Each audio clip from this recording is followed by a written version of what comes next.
ಲಲನೆ ಮೂಗಿನೊಳು ಸುರನು, ಲಲನೆ ಮೂಗಿನೊಳು ಉಸುರನು, ಅಳ್ಳೆಯೊಳು ಹೊಯ್ಲನು, ಉಗುರೊಳು ರಜವನು, ಎದೆಯೊಳಲ್ಲಾಟಮಂ,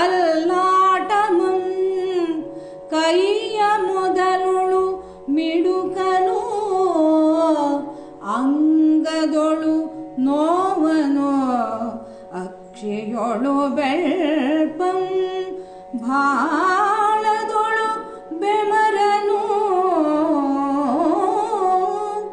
ಲಲಿತ ಕಂಠದೊಳು ಉಲುಕನು, ಅಂಗ್ರಿಯೊಳು ಬಿಸಿಯನು, ಅಂಗುಲಿಗಳೊಳು ಚಿಟುಕನು, ಉಂಗುಟದೊಳು ಅರುಣಾಂಬುವಂ, ಸಲನಾಲಗೆಯೊಳು ಇಂಪ, ರೋಮದೊಳು ಬಲ್ಪನು, ಆರೈದು ಕಾಣದೆ ನೊಂದಳು,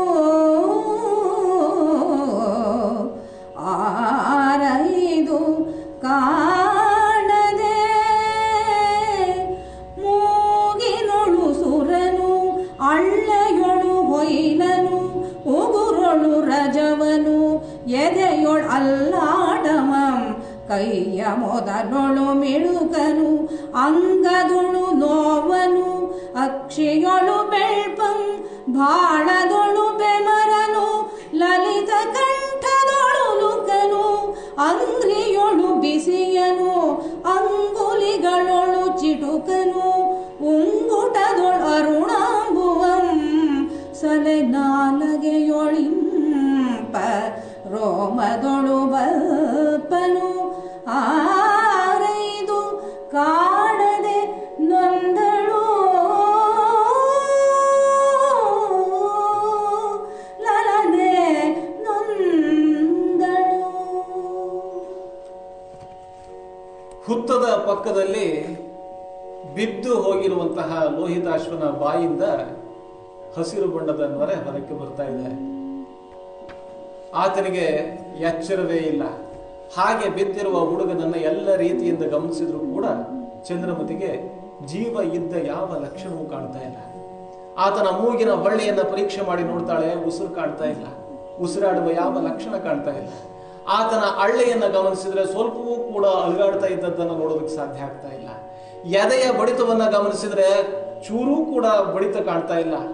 ಯಾವ ರೀತಿಯಿಂದ ನೋಡಿದ್ರು ಕೂಡ ಬದುಕಿದ್ದ ಯಾವ ಲಕ್ಷಣವೂ ಕಾಣ್ತಾ ಇಲ್ವಲ್ಲ ಅನ್ನುವ ಚಿಂತೆ ಆಕೆಯನ್ನ ಬಾಧಿಸೋದಕ್ಕೆ ಪ್ರಾರಂಭ ಆಯಿತು. ಆಕೆ ಮತ್ತೆ ಮತ್ತೆ ಮತ್ತೆ ಮತ್ತೆ ಆತನ ಕಣ್ಣನ್ನ ಗಮನಿಸಿದ್ಲು, ಉಗುರುಗಳನ್ನ ಗಮನಿಸಿದ್ಲು. ಯಾವ ದೃಷ್ಟಿಯಿಂದ ನೋಡಿದ್ರು ಕೂಡ ಜೀವಿತದ ಬದುಕಿರುವ ಯಾವ ಲಕ್ಷಣಗಳು ಕಾಣ್ತಾ ಇಲ್ಲ ಅಂತ ಆಕೆಗೆ ಅನ್ನಿಸಿಬಿಡ್ತು. ಅಯ್ಯೋ ಮಗನೇ, ಹೊರಟು ಹೋದಿಯಾ? ನಿನ್ನನ್ನ ನಾನು ಯಾವೆಲ್ಲ ಕಲ್ಪನೆಗಳಿಂದ ಬೆಳೆಸ್ತಾ ಇದ್ದೆ, ಇಷ್ಟೆಲ್ಲ ಕಲ್ಪನೆಗಳನ್ನ ನಾನು ಮಾಡಿ ಕನಸನ್ನ ಕಟ್ಟಿ ನಿನಗಾಗಿ ನಾನು ಬದುಕಬೇಕು ಅಂತ ನಾನು ಭಾವಿಸಿಕೊಂಡ್ರೆ ನನ್ನೆಲ್ಲ ಕನಸುಗಳನ್ನ ಹುಡಿ ಮಾಡಿಬಿಟ್ಟಿಯಲ್ಲ ಮಗನೇ ಅಂತ ತುಂಬಾ ದುಃಖಪಟ್ಲು. ಆಕೆ ಭೋರ್ ಅಂತ ಹತ್ತರು.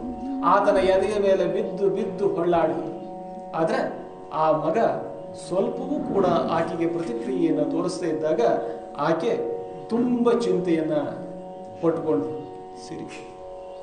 ಸಿರಿ ಹೋದ ಮರುಕವನು, ನೆಲೆಗೆಟ್ಟ ಚಿಂತೆಯನು, ಸಿರಿ ಹೋದ ಮರುಕವನು, ನೆಲೆಗೆಟ್ಟ ಚಿಂತೆಯನು, ಪರದೇಶಮಂ ಹೊಕ್ಕ ನಾಚಿಕೆಯನು, ಅರಿಯದನ್ಯರ ಮನೆಯ ತೊತ್ತಾದ ಭಂಗವನು, ನಿಮ್ಮಯ್ಯ ಗಜ್ಞಾತವಾದ ಅಳಲನು, ನೆರೆದು ಮನೆಯವರೈದೆ ಕರಕರಿಪ ದುಃಖವನು, ತರಳ ನಿನ್ನಂ ನೋಡಿ ಮರೆದು, ತರಳ ನಿನ್ನಂ ನೋಡಿ ಮರೆದು, ಪರಿಣಾಮಮಂ ಧರಿಸುತ್ತಿಪ್ಪ ಎನ್ನ ಗೋಣಂ ಕೊಯ್ದೆ,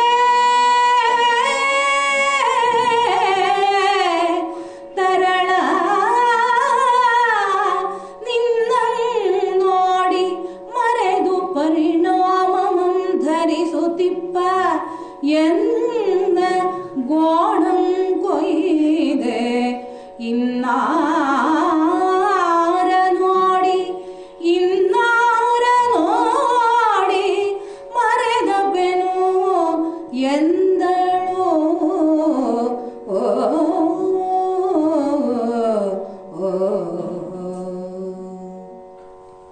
ರಾಜ್ಯ ಕೋಶ ಭಂಡಾರಗಳನ್ನ ಕಳೆದುಕೊಂಡ್ವಿ.